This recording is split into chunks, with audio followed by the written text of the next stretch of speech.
नमस्कार, स्वागत है मेरे इस चैनल सनातनी ग्रंथों का पाठ में, जहां मैं वर्तमान में श्री शिव महापुराण की पाठ कर रहा हूं। और आज मैं श्री शिव महापुराण के अंतर्गत चौथे कोटि रुद्र संहिता का और एक रोचक अध्याय लेके आया हूं। अथो त्रयोविंश अध्याय यानी कि कोटि रुद्र संहिता के अंतर्गत 23वां अध्याय, जहाँ काशी विश्वेश्वर ज्योतिर्लिंग के महात्म के प्रसंग में काशी में मुक्ति क्रम का वर्णन। ऋषि बोले, हे प्रभु, हे सूत जी, यदि वाराणसी महापुरी इतनी पवित्र है तो आप उसका एवं अभिमुक्त ज्योतिर्लिंग का प्रभाव हम लोगों से कहिए। सूत जी कहते हैं, हे मुनीश्वरों, मैं संक्षेप में सम्यक रीति से वाराणसी तथा विश्वेश्वर के अति सुंदर महात्म का वर्णन करता हूँ, आप लोग सुने। किसी समय पार्वती ने बड़ी प्रसन्नता से संसार के हित की कामना से काशी तथा अभिमुक्त का महात्म शिवजी से पूछा। पार्वती बोली, हे शिवजी, आप लोक हित की कामना से मेरे ऊपर कृपा करके इस क्षेत्र का महात्म पूर्ण रूप से कहने की कृपा करें। सूत जी कहते हैं, देवी का ये वचन सुनकर देवादिदेव जगत प्रभु ने जीवों के कल्याण के लिए उन भवानी से कहा।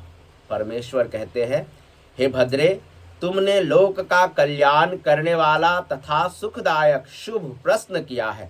अब मैं अभिमुक्त तथा काशी के यथार्थ महात्म का वर्णन करता हूँ। ये वाराणसी सदा मेरा गोपनीय क्षेत्र है और सब प्रकार से सभी प्राणियों के मोक्ष के हेतु भी है। इस क्षेत्र में सिद्धगण अनेक प्रकार का चिन्ह धारण कर मेरे लोक की प्राप्ति करने की इच्छा से मेरा व्रत धारण कर सर्वदा यहाँ निवास करते हैं। यहाँ पर वे सिद्धगण अपने मन तथा इंद्रियों को वश में करके महायोग का अभ्यास करते हैं एवं भोग तथा मोक्ष देने वाले श्रेष्ठ पाशुपत व्रत का आचरण करते हैं। हे महेश्वरी, जिस कारण से सब कुछ छोड़कर वाराणसी में निवास करना मुझे निश्चय ही अच्छा लगता है, उसे तुम सुनो। जो मेरा भक्त है एवं जो ज्ञानी है, वे दोनों ही मुक्ति के भागी हैं। उन्हें किसी अन्य तीर्थ की अपेक्षा नहीं रहती। उनके लिए विहित एवं अविहित दोनों ही प्रकार के कर्म समान है। उन दोनों को जीवन मुक्त समझना चाहिए। वे जहाँ कहीं भी मरे, उन्हें शीघ्र ही मुक्ति प्राप्त हो जाती है। मैंने ये सत्य वचन कहा है। हे देवी, हे परम शक्ति स्वरूपिणी, इस सर्वश्रेष्ठ अभिमुक्त नामक तीर्थ में जो विशेषता है, उसे तुम ध्यान से सुनो। सभी वर्ण तथा आश्रम के लोग, चाहे वे बालक हो, युवा हो अथवा वृद्ध हो, इस पूरी में मरने पर अवश्य मुक्त हो जाते हैं, इसमें संदेह नहीं है। हे द्विजो, पवित्र हो अपवित्र हो, कन्या हो या विवाहिता, विधवा, बंध्या, रजस्वला, प्रसूता अथवा असंस्कृता, चाहे जैसी कैसी भी स्त्री हो, यदि वो इस क्षेत्र में मर जाए तो मुक्ति प्राप्त कर लेती है, इसमें संशय नहीं है। स्वेदज, अंडज, उद्भिज अथवा जरायुज प्राणी, ये सभी यहाँ मरने पर जैसा मोक्ष प्राप्त कर लेते हैं, वैसा अन्यत्र कहीं नहीं। हे देवी, यहाँ ना ज्ञान की अपेक्षा है, न भक्ति की अपेक्षा है, न सत्कर्म की अपेक्षा और न दान की ही अपेक्षा है। यहाँ ना संस्कार की अपेक्षा है और ना ध्यान की ही अपेक्षा कभी है। यहाँ ना नाम की अपेक्षा है, पूजा तथा उत्तम जाति की भी कोई अपेक्षा नहीं है। जो कोई भी मनुष्य मेरे इस मोक्षदायक क्षेत्र में निवास करता है, वो चाहे जिस किसी प्रकार से मरा हो, निश्चय ही मोक्ष को प्राप्त कर लेता है। हे प्रिय, ये मेरा दिव्य पूर्व गुज्ज से भी गुज्जतर है। हे पार्वती, ब्रह्मा आदि भी इसका महत्व नहीं जानते हैं। अतः सभी स्थितियों में मोक्ष प्रदान करने के कारण ये महान क्षेत्र अभिमुक्त कहा गया है। मरने के बाद ये नैमिषारण्य आदि क्षेत्रों से भी अधिक मोक्षप्रद है।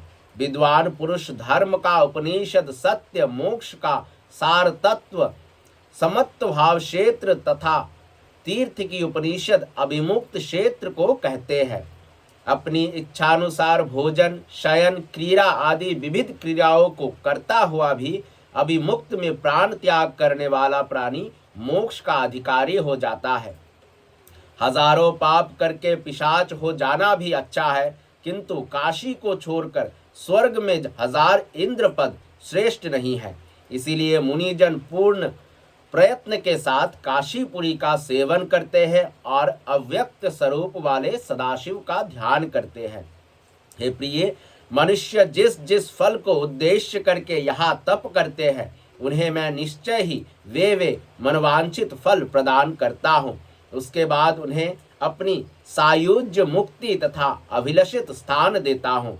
यहाँ शरीर का त्याग करने वालों को कहीं भी कर्म का बंधन नहीं होता है। देवताओं तथा ऋषियों के सहित ब्रह्मा, विष्णु, सूर्य और अन्य सभी महात्मा तथा दूसरे लोग भी यहाँ मेरी उपासना करते हैं। विषयासक्त चित्त वाला तथा धर्म रुचि से रहित मनुष्य भी यदि इस क्षेत्र में मृत्यु को प्राप्त करता है तो वो पुनः इस संसार में नहीं आता है। फिर ममता से रहित धैर्यवान, सत्व गुण में स्थित, अहंकार रहित पुण्यात्मा तथा सर्वारंभ परित्यागी निष्काम कर्म करने वाले पुरुषों का कहना ही क्या है, वे सभी तो मुझ में ही लीन रहते हैं। हजारों जन्म लेने के पश्चात योगी पुरुष यहाँ जन्म प्राप्त करता है, वो यहाँ मरने पर परम मोक्ष प्राप्त करता है। हे पार्वती, यहाँ पर मेरे भक्तों ने अनेक लिंग स्थापित किए हैं, जो कामनाओं को पूर्ण करने वाले एवं मोक्ष देने वाले हैं। ये क्षेत्र चारों दिशाओं में सभी और 5 कोस तक फैला हुआ कहा गया है। इसमें कहीं भी मर जाने पर प्राणी को अमृतत्व की प्राप्ति होती है। जो पाप रहित पुण्यात्मा मनुष्य यहाँ मरता है, वो शीघ्र मोक्ष प्राप्त कर लेता है, और जो पापी मरता है वो पहले काव्य हु को प्राप्त करता है, फिर वो यातना को भोग कर बाद में मोक्ष प्राप्त करता है। हे सुंदरी, जो इस अभिमुक्त क्षेत्र में पाप करता है, वो निश्चित ही 10,000 वर्ष पर्यंत भैरवी यातना प्राप्त करके पाप का फल भोगने के अनंतर मुक्त हो जाता है। इस प्रकार यहाँ पाप करने वालों की जो गति होती है, उस सब को मैंने तुमसे कह दिया। इस जानकर मनुष्य को अभिमुक्त क्षेत्र का विधिवत सेवन करना चाहिए। 100 करोड़ कल्पों में भी अपने द्वारा किए गए कर्म का नाश नहीं होता है। किए गए शुभ और अशुभ कर्म का फल जीव को अवश्य भोगना पड़ता है। अशुभ कर्म निश्चय ही नरक के लिए होता है एवं शुभ कर्म स्वर्ग के लिए होता है।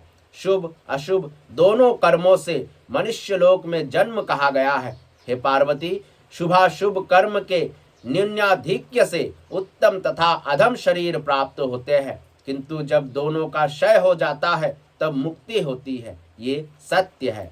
हे महेश्वरी, कर्म कांड में संचित प्रारब्ध एवं क्रियमान 3 प्रकार के कर्म बताए गए हैं, जो बंधन में डालने वाले हैं। पूर्व जन्म में किए गए कर्म को संचित कहा गया है, और जिसका इस शरीर से भोग किया जा रहा है वो प्रारब्ध कहा गया है। हे देवीशी, जो इस जन्म में शुभाशुभ कर्म इस समय किया जा रहा है, उसे विद्वजन क्रियमान कहते हैं।